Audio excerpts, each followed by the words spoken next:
Have you ever heard the old saying, if we don't learn from history, it's doomed to repeat itself? Well, really think about it for a second. Is that true? And hey, in case you don't know me, my name's Jason, and today's a great day. I'm doing great, and I see great things for you today, too. And so let's go ahead and dig into it because this is an interesting one as I was doing my usual Sunday reflections where I'm doing, I take about a good 4 to 5 hours and I just do professional development all Sunday morning. So after I do my scripting, my journaling, my goals, my envisioning where I want to be in life, then I do a little bit of my send out my emails for my bulk email marketing business. And then I really just start thinking. I just try to listen to the material that I'm listening to.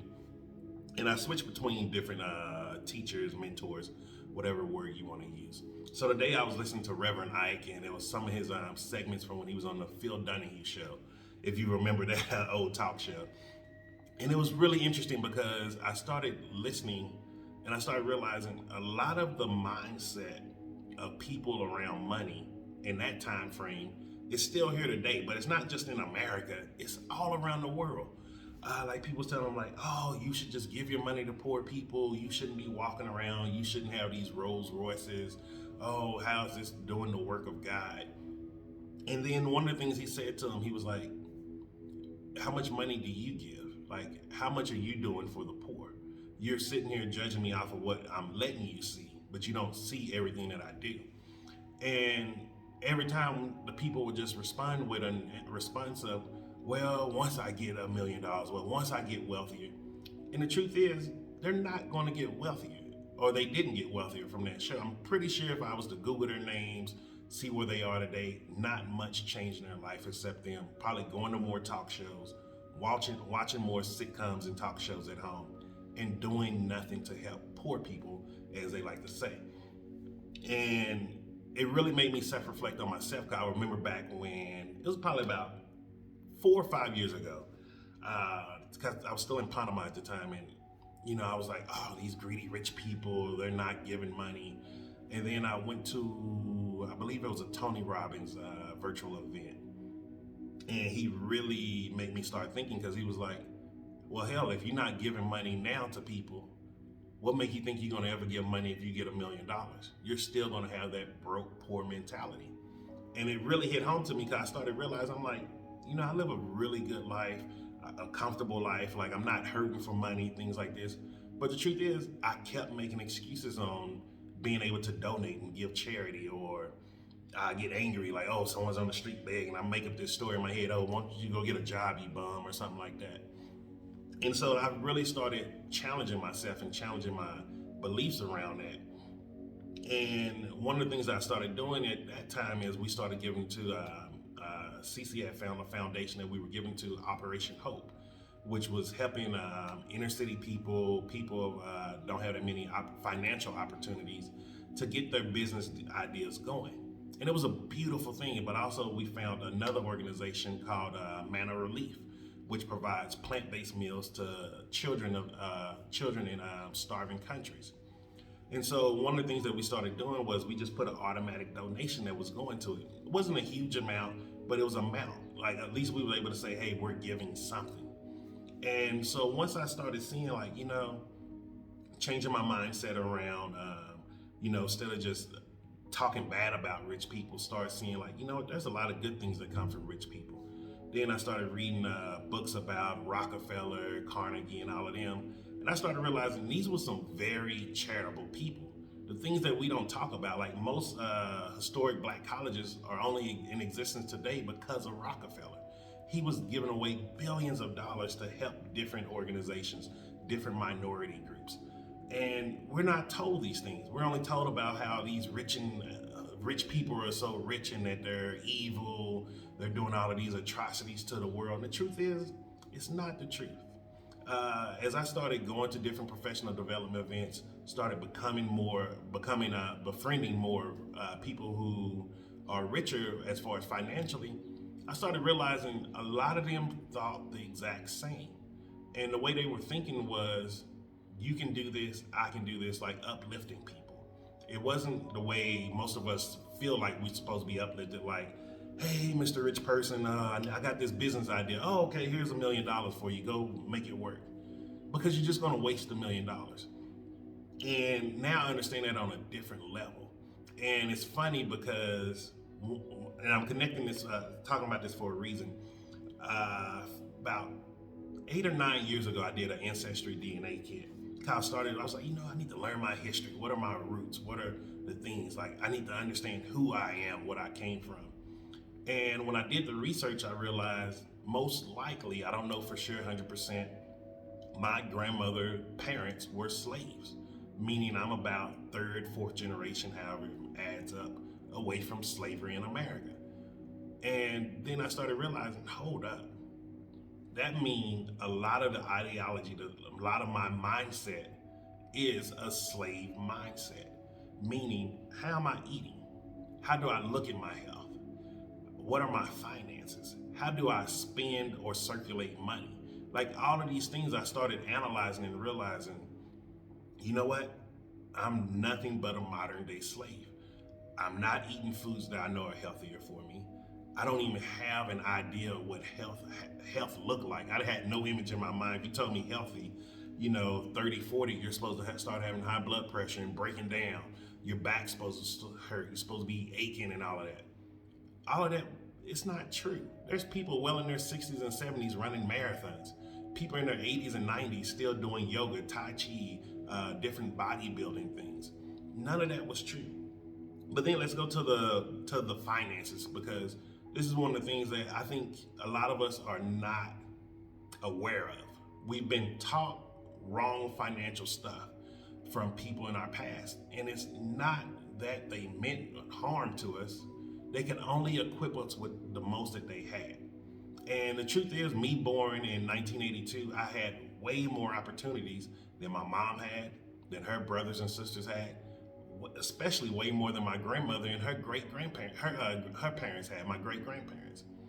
And so, with that being said, is I had to start actually ignoring, deleting a lot of that information that I thought was truth.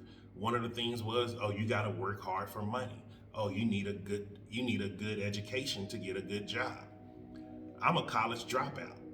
I am a college dropout. And I live a life that most people would dream that they could have. Meaning, right now I'm in Johannesburg, South Africa.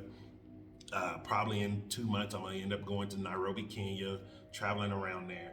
Things that most people wish they could do. And there's a lot of people, and I know a lot of people with way more degrees, certifications, what we would call smarter than me.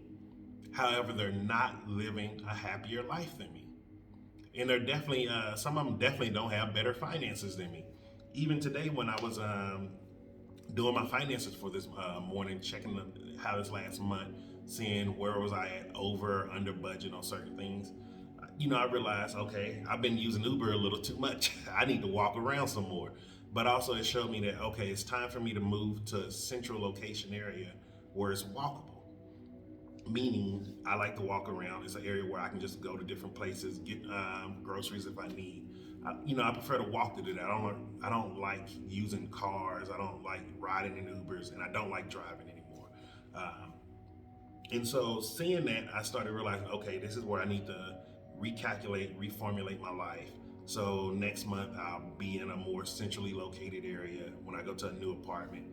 And it's kind of liberating because I started realizing, I'm like, do I really need to keep learning about the past? Like, they say, and that's why I go back to that statement, like, if we don't learn from the past, we're doomed to repeat ourselves.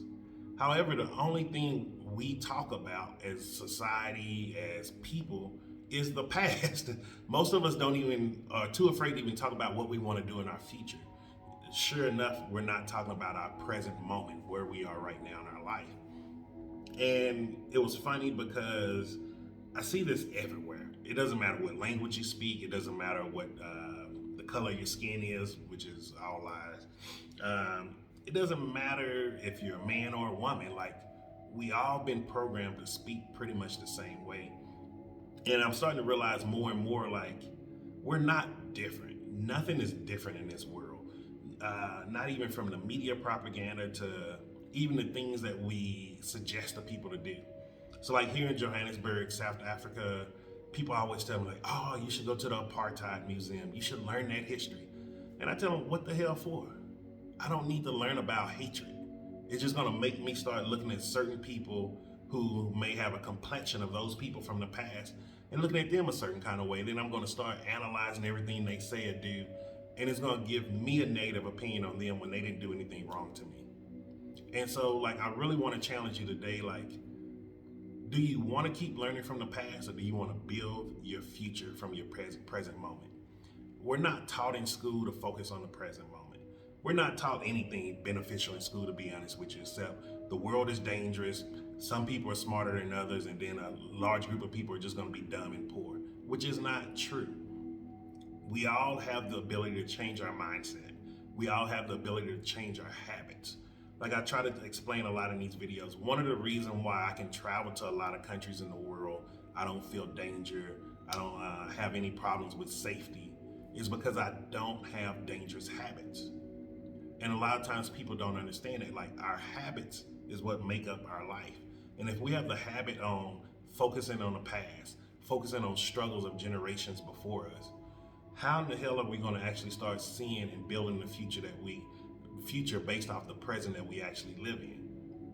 And I want to just leave you with this. Like, this is one of my biggest takeaways since coming to South Africa. If we keep seeing things for what it used to be, we will never be able to change or build the future that we're hoping for.